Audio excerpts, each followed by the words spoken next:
好多朋友同我呻，話做房東又要收水龍頭，又要追租，辛苦賺埋啲錢，最後俾稅局 IRS 攞走一大截。但其實真正聰明嘅房東係唔會俾稅局收割嘅。今日我會用2026年最新嘅稅務標準，教你點樣用9大抵扣 deductions， 令你嘅出租房合法地帳面蝕錢，袋入面賺錢。睇到最後，我仲會教你一個連仔女學費都慳埋嘅高階招數。第一類係你平時出過嘅錢。一、維修費 repairs 小修小補，例如通下水道，可以當年全額抵扣。記住2026年嘅 The Minimize Safe Harbor 規則，只要單項維修低過2500元，可以一次過扣晒，唔使做折舊。二、專業服務費，你請會計師報稅，請律師寫租約，甚至買保險，全部都可以抵扣。三、地稅 property tax， 呢個係大數，記得每年下載反年度賬單。物業管理費，如果你請管理公司或者請人除雪除草，全部有據可查。3點至5點，第二步。5、折舊 depreciation， 呢個係房東最強嘅秘密武器。稅局覺得屋會變舊，所以俾你分27.5年嚟扣除房屋價值。你明明冇俾過錢，但每年賬面可以扣幾萬蚊。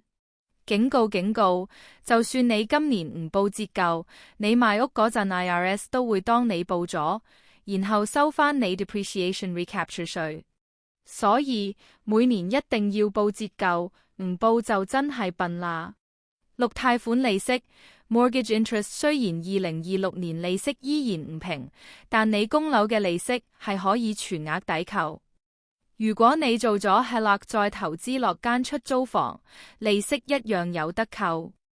7、僱傭仔女 hiring your children， 你可以請仔女幫手影樓盤相、執文件或者除草。只要薪金合理，呢筆錢可以變成你嘅營運開支嚟抵稅。最正係仔女可以用呢筆賺取收入開 Roth IRA， 幫佢哋由細開始做免稅投資。8、1031交換 1031 exchange 賣屋，唔想交資本利得稅，只要喺限期內換一間價值更高嘅屋，個稅就可以一直遞延落去，甚至傳俾下一代，實現一世唔使交增值稅。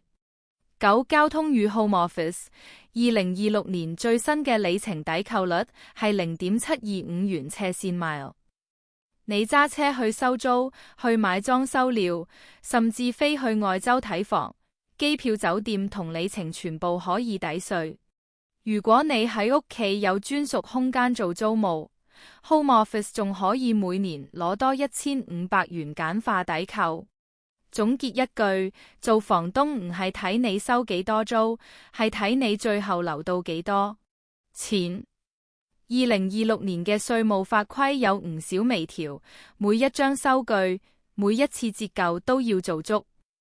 如果你想了解邊一項抵扣點樣操作，或者想攞我整嘅房東收據清單，記得喺下面留言慳稅話我知。記得點讚同訂閱，我哋下次見。